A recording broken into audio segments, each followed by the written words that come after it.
Hello and welcome back to the Student Series Part 4, where I will be transferring the tails from what I cut out last time. Let's get to it.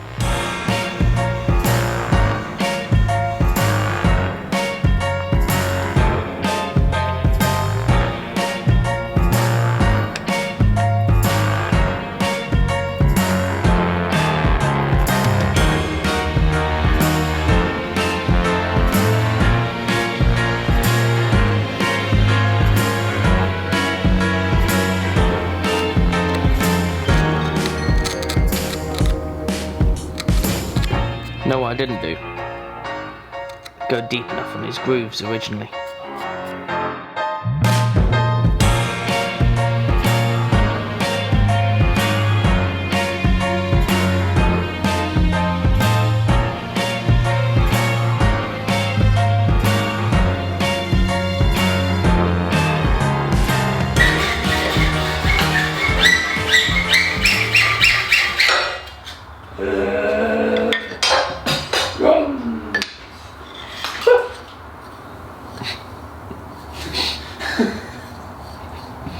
Good thing I'm recording. Oh no! I didn't even clock the camera there. Put the pin board roulette to the corner vertically in the vise. Use the supporting point. Why is it called a pin board?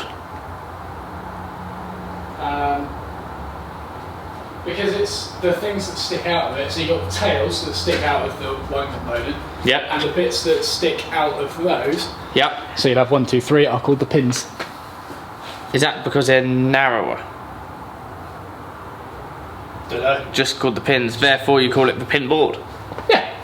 Just like you call that the tail board. Well, no, you call it the tails. You could call that the pins. Those are the tails. Those are the pins. That's the pin tail board. That's the pin board. Right. Okay. Yes. Okay, okay. Yes. I won't ask any more than that, it's confusing.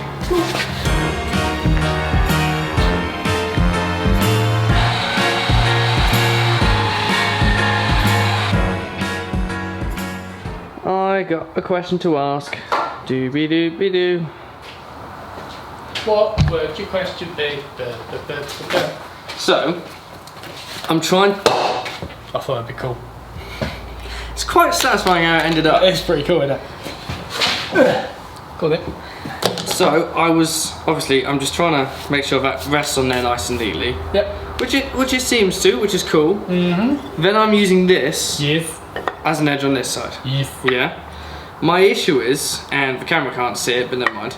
It's like, oh, well, that seems to be straight now. It just seemed to be that every time I was doing this, Yep. like I'd never get it in line, because then once that was in line, the bottom bits seemed like they were suddenly moving out. But then every now and then I get them. Hang on. How high is... Get that a bit higher. Bit higher? A bit higher. Have you got the V-groove on the back? Yeah. Yes. Cool. Yeah, it's not massively deep though.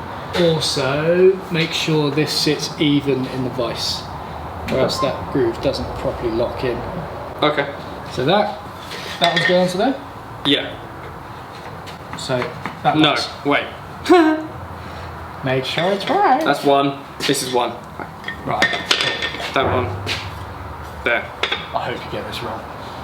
No, that's not fair. Right. I'm a born winner. That's fine.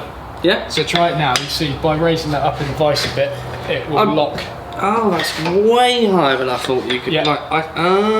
Yeah. I I've just thought the higher you went, the less likely it was to lock for some reason. No, higher you go, more likely it is to lock, but you don't want to go too high, or else you start changing the pitch of the dovetails if you're tracing around them. Okay. I think, like, imagine if you look at it from above, Yeah. they've got a 1 in 6 pitch or whatever it is, but then if you look at them from that angle, they're like steeper or something like that. Things are changing. I think something's changing. I have no idea what it is. So don't change it too Sure, much. there's some mathematicians or physicists out there, or whoever you would be, who could tell you why. But yeah, you don't want to bring it too high. Like 2 or 3 millimeters above the board behind is probably all you need in order to get a solid lock on that V-groove. Yeah? I think so, yeah. Yeah, it's just trusting that it's in that line and all that sort of stuff, but okay. Yeah. And don't let it move. Don't let it move. Okay, what I'll use a plane first for the first one, and then I'll use your huge amount flip it. Yeah, with the plane, bear in mind that just the weight of that doesn't hold it down. No, I worked that much out from seeing you actually use your fingers. It's just a little bit of extra support. Yeah, okay. I think that's it. That was good what you got there. But no, it's... Yeah, there we go. But like when I feel the gap... Oh, That's fine. but then... Oh, okay. If you need to, just twist this bottom round a bit. Okay.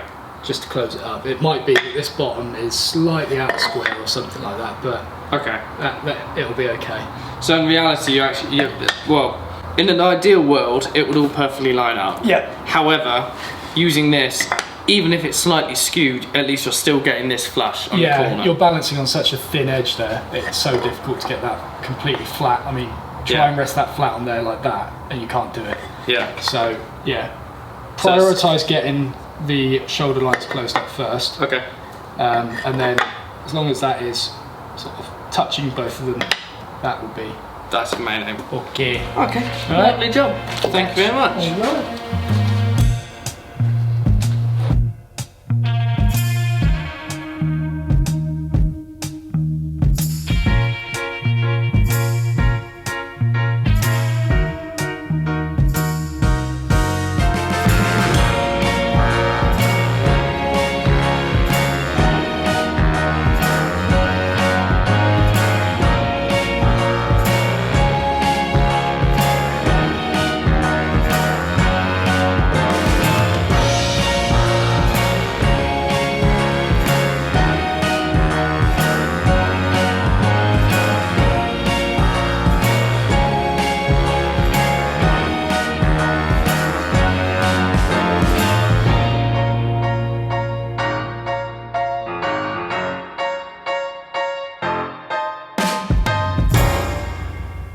Right, Rob has completed part 4 of the Dovetail Box project, which was transferring the tails. How did you find it?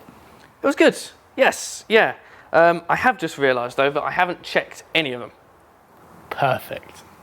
Perfect. Go on then, off you go. Here we go. So by checking, I just basically just make the box, yeah? Yeah, pretty much. 1.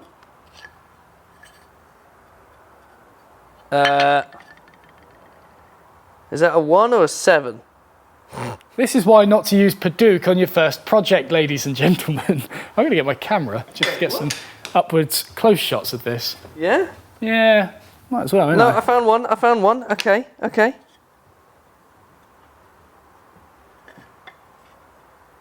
Yeah? Okay, that's okay, I think. Yeah?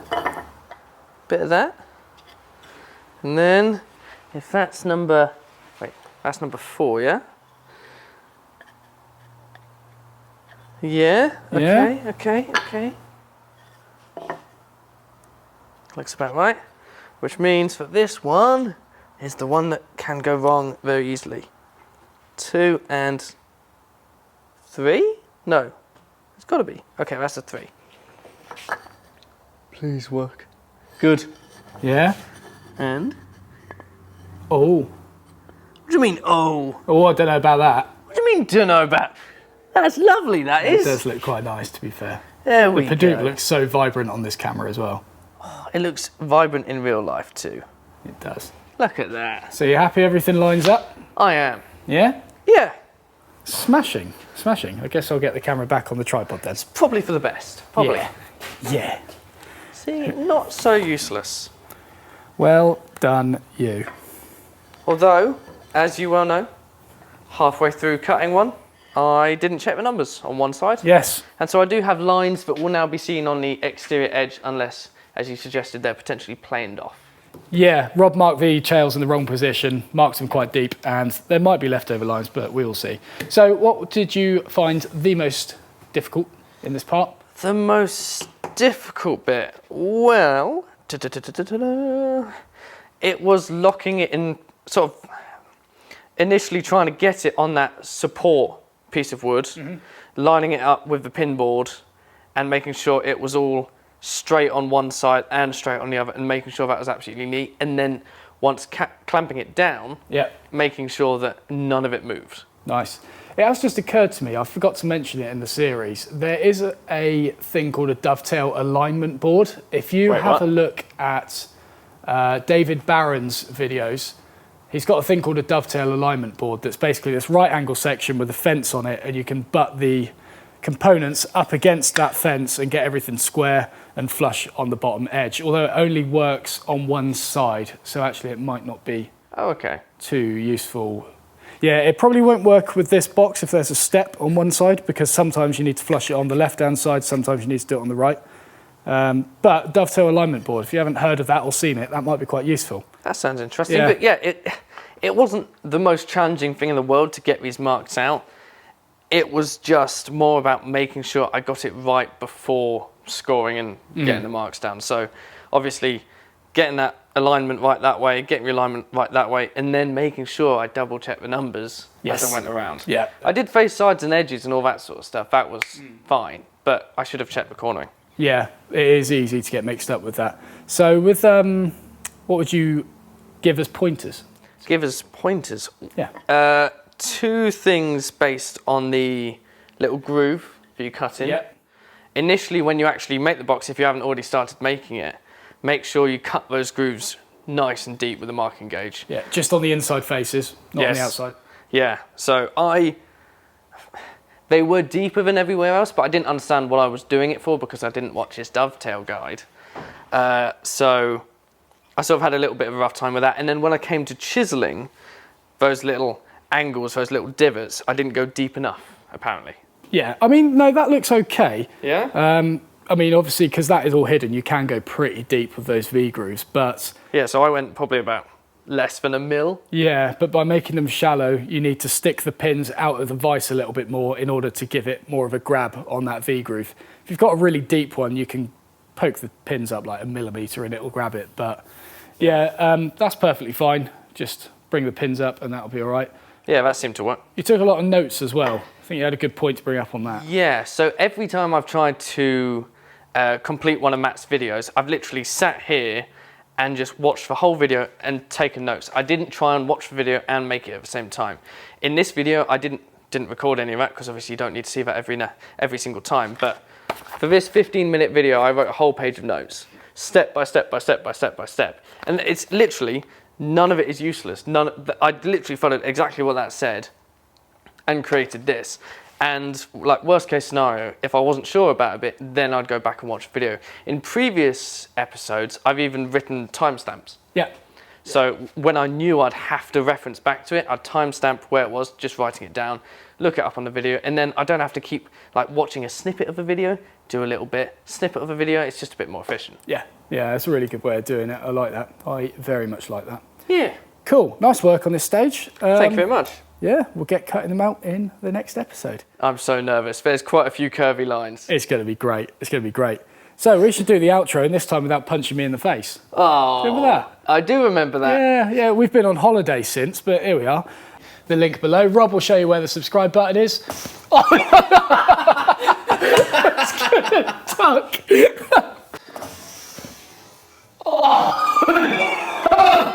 So, if you like the video, don't forget to press the like button. If you want to move on to the next lesson, you can do so by clicking the link below. Guys, it's been ages since I've done this. And if you want to subscribe, then click the button there. Whoa. Lovely. See you in the next one. See you in the next one. I properly whipped out as well.